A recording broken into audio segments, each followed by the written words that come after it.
So fish out of water.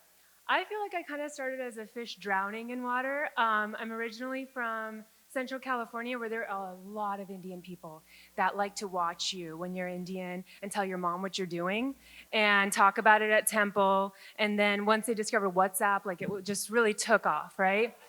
And it was just too much. I was like, these people, they just assume that they know things about you. And the two questions, and the stereotypes are true, um, when are you getting married, and when are you going to be a doctor? And the thing is, like, even if you do those things, it's not like they stop. Because if you get married, you become a doctor, it's like, when are you having kids?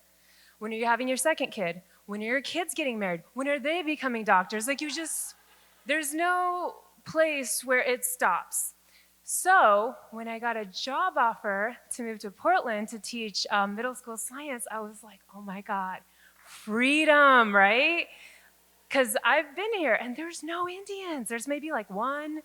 Um, Thank you. My parents, I'm kidding, they're not. So I was like, oh, this is gonna be great, right? That like the fish out of water experience I really wanted. And I got here and it was great. I'm not like making that up. It was wonderful. Like people were super nice. I felt free. I felt like nobody knew much about me. And I was just like, oh my God, I'm gonna get into IPAs. I'm gonna start hiking. I'll do improv, like just general white nonsense. Like I was fully on board. And I had like a great summer, and then, I started at the school where I was teaching, and my first interaction, this lady came up to me, and I remember she was like, and I've learned this is like Portland polite, where it's like, I just wanted to know, like, if your family of origin, I just kind of like, you just look, because she's asking, like, where are you from? Like, why are you different? And I remember I didn't think anything of it because I wasn't used to it. So I was just like, oh, I'm Indian. And she goes, oh, 100% native. That's so cool. And I was like, did you just confuse an Indian with a Native American? Bitch, are you Columbus? Like, what the fuck? But it was just one thing, right? But I was still getting my experience. Like, I was fine. I was like, oh, whatever. I was like, haha, that's funny. But those sorts of things kept happening, those little sort of tiny things where people, they didn't know about me, but they knew they didn't know about me. They knew I was different. They knew I was other. And they so made like the effort to let me know at all times and all ways. Like we would have all these conversations about like, because I'm a teacher, so it's like, oh, our black boys, they get excluded from classes more often than other kids. Like, let's have meaningful conversations where the white ladies cry. And let's look at the one brown person at our table for confirmation that we are appropriately woke. Like, can we get our gold stars now? And I was like, I'm not black. I'm just not white. And like, it just kept happening so often that at one point I was like, am I black? Like, maybe I'm Portland black. Like, I don't know. And it kept building, and I've learned the term like microaggressions now. Thank you, Portland. Yeah, and it kept building in these little tiny ways.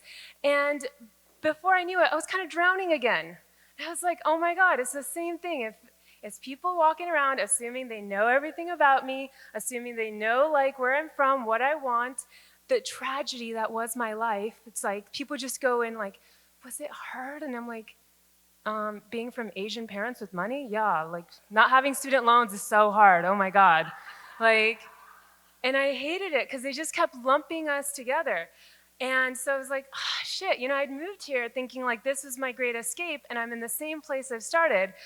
But I'm like, okay, so what do I do, right? Do I move somewhere else? Do I keep seeking this place where I finally belong?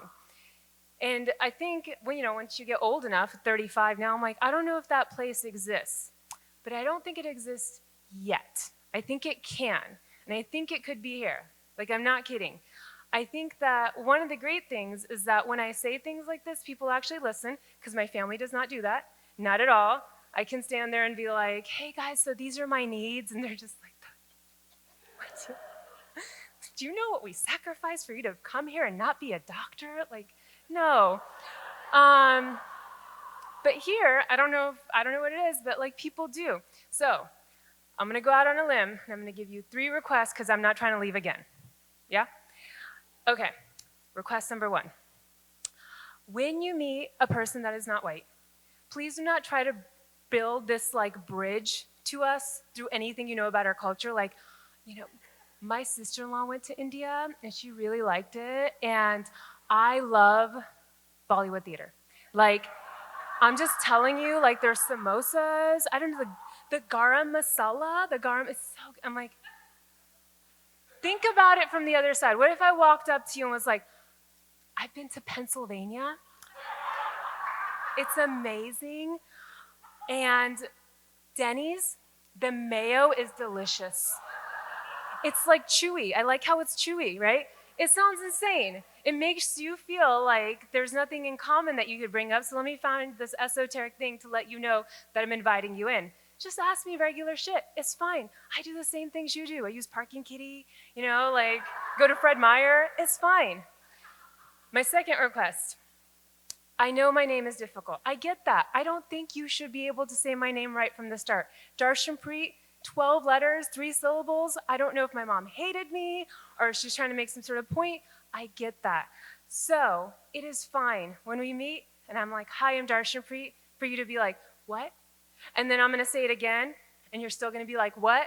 And then I'll write it out and I put like the little like hyphens so you can see the syllables. They're like, oh, Darshanpreet. And then after that, you can just be like, hey, Darshanpreet, do you think this will end early because traffic's going to suck? And I will totally talk to you about that. Because the opposite is everyone being like, oh my God, that is such a beautiful name. Does that mean something in your language? And I'm like, yes, it does. I don't want to talk about it. I've talked about it so many times. Please don't make me talk about it again. I just want to fit in. And then my third and final request, and this one is a little serious, I'm sorry. There's a lot of talk about like diversity and inclusion and all of this, and it is talk and talk and talk and talk. How about instead of talk, it just is? Because when something is true, you don't have to reference it all the time. You just feel it. It is palpable. It is undeniable. So if that is something that people are striving for, which I would love as a brown person to just naturally feel like this is my home, you got to kind of be about it instead of just keep talking about it. It gets exhausting because when people talk about it, they will find the one brown person in the room and they will look at you for approval. And I can't do that for you. But if you stop doing that to me and I just belong, then it's good. We've met that goal. And I don't want to move again. I really like it here. I feel like you want me to be here. I want to be here. So please meet me halfway because I don't want to move. My cats really like the house and it'd be really rude to upend them at this point. Thank you very much.